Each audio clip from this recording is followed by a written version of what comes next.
pessoal, tudo bem? Confiança. Confiança é a chave de tudo na nossa vida e tem muita relação com a cibersegurança. Essa semana a gente teve alguns casos aí que vale a pena comentar que tem tudo a ver com confiança. Eu sou o Renato Buiu, da Veolink, esse aqui é o CT Cybersecurity, todos os sábados aqui no canal do CT no YouTube. Se você não está inscrito, se inscreva aí no canal do CT, ative as notificações porque tem muita informação, muito conhecimento dos programas aí do CT que são muito bons para a gente conhecer, se informar e viver de forma mais segura. Queria agradecer a todos pelas críticas, comentários e sugestões, fiquem à vontade para enviar aí. Existem muitos aspectos da cibersegurança que tem a ver com confiança. Como a gente já falou aqui várias vezes no programa, tem o conceito de Zero Trust, ou seja, confiança zero, que é a base zero de confiança. É um modo de você estabelecer relações entre sistemas, entre usuários da internet, entre sites, de modo que mesmo que não seja necessário um pré-conhecimento mútuo. Os dois lados da comunicação, das transações, eles podem estabelecer relações seguras de identidade, etc., a partir de um mecanismo prévio inexistente. Então, isso basicamente é a ideia do Zero Trust. É interessante voltar a falar disso. A gente com certeza vai falar em outros episódios aí. Bom, o meu amigo André, ele deu a sugestão de eu falar essa semana sobre o caso do Americanas Submarino, que teve um ataque hacker, um suposto ataque hacker, não tem muitos detalhes. E aí eu vou falar um pouquinho disso, mas infelizmente como a gente ainda a história ainda está evoluindo, eu só vou poder pincelar sobre esse tema e aí eu vou falar de um outro que tem tudo a ver com confiança. Então eu vou compartilhar aqui para vocês a tela, né? Tecnoblog, tem um blog que publica o tempo todo notícias da área de TI, né? E eles mencionam esse dos sites da segurança, os especialistas estão falando aqui, mencionando as hipóteses, né? Faz uma semana, isso aí, então começou no sábado passado, e os sites saíram do ar, foram tirados do ar, dava resposta de DNS inválido, então o seu navegador tentava acessar www.americanas.com, submarino.com ou qualquer uma das outras lojas que fazem parte do grupo, como a Shoptime, e dava erro. Primeiro dava um erro bem feio, aqueles erros de o seu navegador não conseguiu chegar até o endereço do servidor cujo nome é Americanas, então dava um erro de DNS, né?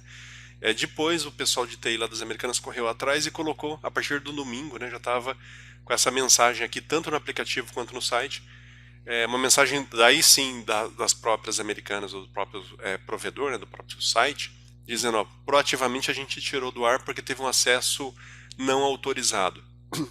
O que não está claro até agora, a gente está falando aqui basicamente uma semana depois, né, do ocorrido, não está claro para a gente se teve vazamento de dados pessoais, informações financeiras, CPF, nome das pessoas, dos clientes, né? Então ainda não está muito claro o impacto. O que está claro é assim, em tese a cada dia que eles deixaram de operar, eles tiveram 100 milhões de prejuízo. Não é nada pequeno, né? Bem significativo esse impacto aí. A outra coisa também que não está clara é que tipos de ações eles tomaram para prevenir que isso volte a acontecer. Mas ainda estão evoluindo, né, na ação, a história ainda está avançando. Conforme a gente tiver mais notícia, mais informação técnica, vai dar para comentar. Em princípio, o que teve foi um acesso não autorizado, isso eles já confirmaram. Teve até uma gangue, aquela mesma lá do Ministério da Saúde, né, no ano passado, que assumiu, falou que foram eles que invadiram, mas é estranho porque foi só um comentário dentro do grupo de Telegram das Americanas, então é meio suspeito ainda. Mas vamos ver, eventualmente conforme vai evoluindo aqui, a gente vai ter mais informação para saber o que aconteceu e para se proteger nos próximos casos. O que é interessante é que no site eles já colocaram a mensagem que eles estão voltando de forma gradual, então dizendo, olha, a gente ainda não está 100% no ar, isso aí em todos os sites dele eles estão comentando assim. O outro tema que eu queria falar aqui que tem a ver com confiança tem a ver com esse site. Eu já falei dele aqui no programa algumas vezes, né? Então é um site muito interessante, principalmente para programador, para quem trabalha com TI, que é um site que utiliza uma técnica chamada de redes neurais chamadas de redes adversariais ou adversárias, em que eu coloco duas redes, uma para gerar imagens e a outra para tentar classificar essas imagens, validar essas imagens. E essa rede, o que ela faz? Nesse caso aqui específico, ela foi treinada para gerar faces falsas. Então esse rosto aqui que está na tela é uma pessoa que não existe. Isso aqui foi gerado integralmente por computador através de características de pessoas que existem. Então ele misturou um monte de gente e fez essa imagem aqui. Então você tem que imaginar que tem uma rede neural, um programa, gerando essas imagens, e uma segunda rede neural classificando e dizendo isso é uma pessoa ou não, isso não é uma pessoa. Então quando uma rede consegue enganar a outra, quando a segunda rede diz assim, sim, isso aqui é uma pessoa aceita como uma pessoa válida, as outras foram treinadas para isso, aí a imagem vem para o site. Então isso aqui saiu de uma pesquisa muito interessante da NVIDIA, né, tem todos os dados aqui, e foi treinada essa rede aqui já tem alguns anos, né, para gerar imagens de, perdão, para gerar imagens de ambos os sexos, de crianças, várias idades, idosos, adolescentes, homens adultos, etc. Gera tudo isso. Então aqui a gente tem todo o nosso perfil de humanidade está representado aqui. De vez em quando você pega asiáticos, pega africanos, é bem interessante. O que é o ponto desse sistema que ele está gerando aqui é que, até por brincadeira, né, começaram a sair sites de gerar outras coisas artificiais, outras imagens artificiais e vídeos também, e aí tem toda essa discussão. Quando que uma coisa é real ou não? Então qual dessas duas é real? E aí você tem que chutar, essa que é real ou aquela outra? Aí você vai... É meio que uma brincadeira. Então aqui eu chutei, ó, essa aqui é real, e eu chutei errado. A real era essa. Mas aí vem a questão da cibersegurança. Existem vários sistemas, várias situações no mundo digital em que uma imagem, uma pessoa, a foto de uma pessoa pode ser muito significativa. Então, num vídeo, imagina agora a gente vai ter campanha eleitoral, imagina num vídeo em que você vê um dos candidatos falando alguma grande bobagem, o que não é muito difícil, mas fazendo uma ameaça, por exemplo, explícita ao outro candidato. Se for gerado isso de forma artificial, pode gerar todo um bafafá, inclusive processo, investigação, perda de energia e foco de questões que deveriam ser abordadas, e que pode ser que se comece a usar isso. Tem inclusive um programa de uma rede britânica, né? Se não me falha em memória, foi o The Guardian que fez, que eles fizeram justamente isso, pegaram os dois candidatos da corrida para o parlamento daquele ano e fizeram fakes de discurso das pessoas e colocaram um dublador que imitava muito bem a voz deles para falar, se vocês procurarem aí vocês vão achar esse caso.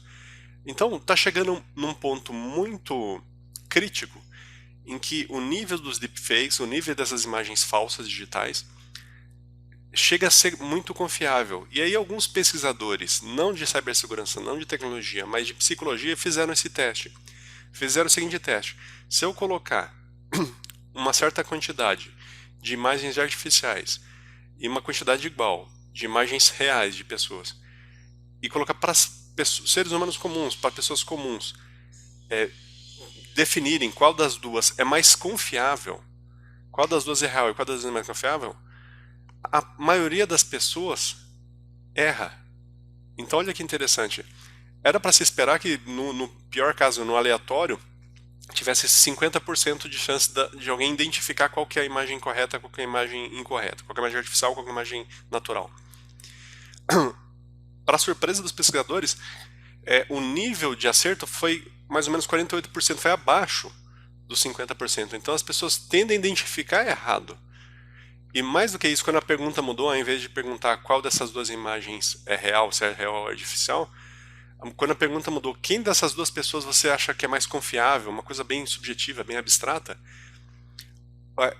houve uma tendência significativa de aproximadamente uns 6%, tendendo para o lado da imagem artificial. Então, isso aqui é uma pesquisa, né? Tá todos os dados aqui nesse site, eu vou colocar como sempre os links aí nos comentários. Mas é uma pesquisa que mostra que nós, mesmo pessoas educadas, mesmo pessoas treinadas, mesmo pessoas que são eventualmente do mundo da segurança, não só da segurança digital, mas até da segurança física, da segurança patrimonial, às vezes tem tendência de confiar numa pessoa, numa face, melhor dizendo, né, numa imagem que não deveria ser confiada. Então fica aqui o alerta. Desconfie de tudo que você recebe, seja texto, seja vídeo, seja foto. Não dê de graça a sua confiança. é bom a gente ter um certo nível de ceticismo saudável, um certo nível de dúvida, um certo nível de desconfiança com aquilo que a gente recebe. Bom, esse era o tema de hoje. Espero que tenham gostado. Dúvidas, críticas, sugestões? Só manda aí nos comentários. Obrigado, fiquem em segurança e até a próxima. Tchau, tchau.